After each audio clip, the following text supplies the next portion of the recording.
Bueno, vamos a entrar de lleno en este tema. O sea, vemos el mundo moderno, con todas estas ciudades increíbles y tecnología que no para, y la verdad es muy fácil olvidar qué es lo que realmente mantiene todo este engranaje en movimiento. En este análisis nos vamos a enfocar en una sola sustancia. Es básicamente una melaza negra súper densa que está atrapada a kilómetros bajo tierra. Y créanlo o no, esta sola sustancia construyó el mundo moderno, financió imperios enteros y dictó hacia dónde iba la civilización.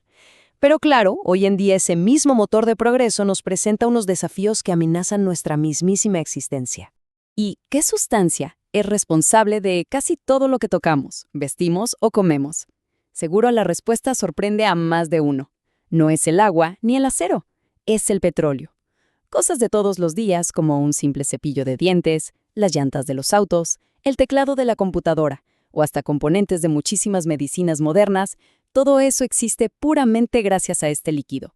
Es una verdadera locura pensar que nuestra rutina depende por completo de algo que se ha estado cocinando en lo más profundo de la Tierra durante millones de años, ¿verdad? Para entender bien cómo pasó todo esto, aquí tenemos nuestra hoja de ruta. Primero, el origen del oro negro. Segundo, el día que cambió todo. Tercero, el viaje del crudo. Cuarto, el precio del progreso. Y por último, el ocaso del gigante. Esta va a ser nuestra guía para rastrear el ascenso explosivo y la caída inevitable de este imperio global. Arrancamos con el primer punto, el origen del oro negro, o el pasado geológico profundo. Para entender realmente a esta sustancia, nos toca viajar en el tiempo unos 150 millones de años hacia atrás, directo al período Jurásico. Y aquí toca desmentir un mito gigantesco.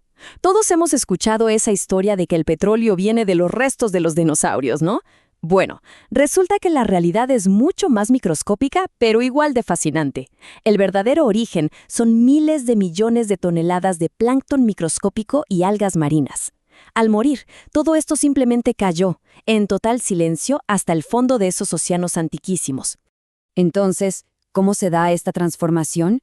Básicamente es una receta geológica paso a paso. Primero, ese plancton muerto se asienta en el fondo del océano. Después, queda totalmente sepultado bajo capas y capas de sedimento, arena y lodo.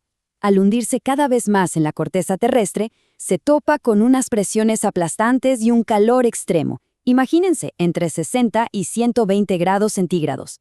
Y es justamente ese calor el que cocina lentamente la materia orgánica y la transforma en querógeno, que es el paso previo absoluto antes de convertirse en el famoso petróleo crudo. 100 millones de años.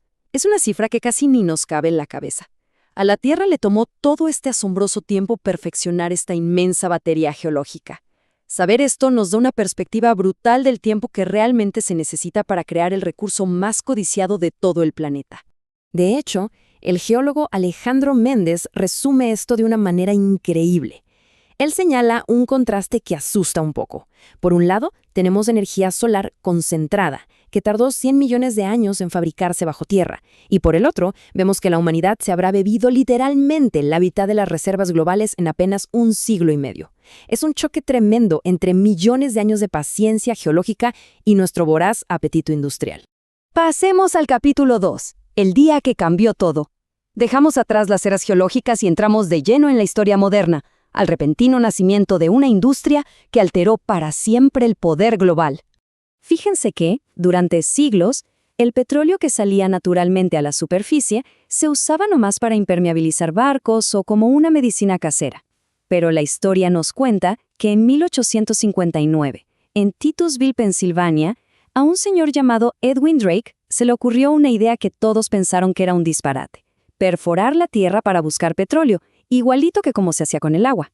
Bueno, pues perforó apenas 21 metros y brotó el oro negro. Y con esa pequeña chispa nació toda la industria energética moderna. Y lo que vino después fue una escalada histórica de locos. En 1900, el invento del motor de combustión interna de Henry Ford hizo que la demanda se fuera a las nubes. Luego, en 1914, la Primera Guerra Mundial dejó una lección estratégica enorme. Los ejércitos que se movían con petróleo aplastaban a los que dependían del carbón o de los caballos. Finalmente, para 1960 se funda la OPEP, marcando un cambio definitivo en el poder geopolítico hacia el Medio Oriente. Lo que nos trae a la sección número 3, el viaje del crudo, o la ingeniería de la vida diaria. Porque a decir verdad, el petróleo crudo recién salido de la tierra no sirve para casi nada sin pasar por un proceso monumental. Exacto, en su estado natural es casi inútil. Después de viajar miles y miles de kilómetros en gigantescos superpetroleros y oleoductos, el crudo llega a las refinerías. Aquí es donde pasa la magia de la destilación fraccionada. Básicamente, meten el crudo en una torre enorme y lo calientan a temperaturas extremas, llegando a los 400 grados centígrados. Al evaporarse y enfriarse, sus componentes se van separando dependiendo puramente de su densidad. Es un verdadero milagro de la ingeniería. Miren cómo funciona. En la base de estas torres, las partes más pesadas se convierten en el asfalto que usamos en las carreteras. Un poco más arriba, en el nivel medio, obtenemos el diésel y el queroseno, que son vitales para hacer volar a los aviones. Si subimos otro poco, está la gasolina que mueve a millones de coches cada día. Y hasta la cima quedan los gases más ligeros y las naftas, que son literalmente la materia prima para hacer todos los plásticos de hoy. Todo sale de esa misma mezcla negra. Y la ingeniera Sarah Jenkins da justo en el clavo con esto. Ella menciona que la gente escucha la palabra petróleo y automáticamente piensa en gasolina para el auto. Pero resulta que los petroquímicos están en la ropa sintética que usamos, en los fertilizantes que alimentan al mundo y hasta en los paneles de los hospitales. O sea, abandonar la dependencia del petróleo no es solo cambiar cómo nos transportamos, es el reto gigantesco de rediseñar por completo nuestra civilización material. Llegamos a la sección 4, el precio del progreso. Aquí es donde los datos nos muestran de forma imparcial los costos tan duros de esta dependencia global. Las fuentes son muy claras sobre las consecuencias de quemar barriles de crudo sin parar. Tenemos emisiones masivas de dióxido de carbono que están alterando literalmente el termostato de nuestro planeta. Además, están registrados estos desastres ecológicos terribles como el derrame del Exxon Valdez en el 89 o la explosión de Deepwater Horizon en 2010. Y no podemos obviar el fenómeno geopolítico conocido como la maldición de los recursos, donde naciones muy ricas en petróleo terminan atrapadas en corrupción, guerras y golpes de Estado, junto con una contaminación extrema a nivel local, como se ha documentado tantas veces en el delta del Níger. Y así, entramos a nuestra quinta y última sección, el ocaso del gigante. Vamos a ver hacia dónde se dirige esta historia y cómo pinta el crepúsculo de la era del petróleo. Hoy en día hay un consenso súper interesante entre los expertos. El fin de la era del petróleo no va a llegar porque nos quedemos sin crudo bajo tierra. Para nada. Esta transición va a llegar gracias a nuestras propias innovaciones. El desarrollo de alternativas más limpias y que cada vez son más económicas, como la energía eólica marina, los gigantescos campos de paneles solares y el gran salto de las baterías de litio, son los verdaderos motores que están marcando el ritmo de este cambio histórico.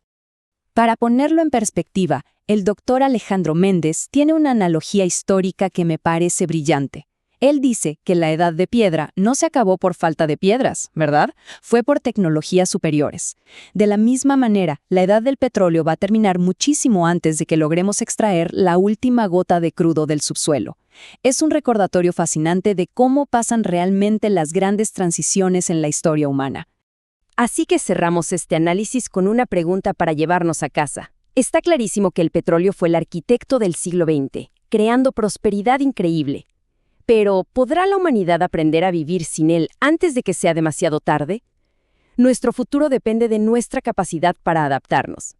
Ha sido un recorrido espectacular por la historia de esta sustancia, y ojalá que esta información nos sirva para observar nuestro entorno con ojos completamente nuevos.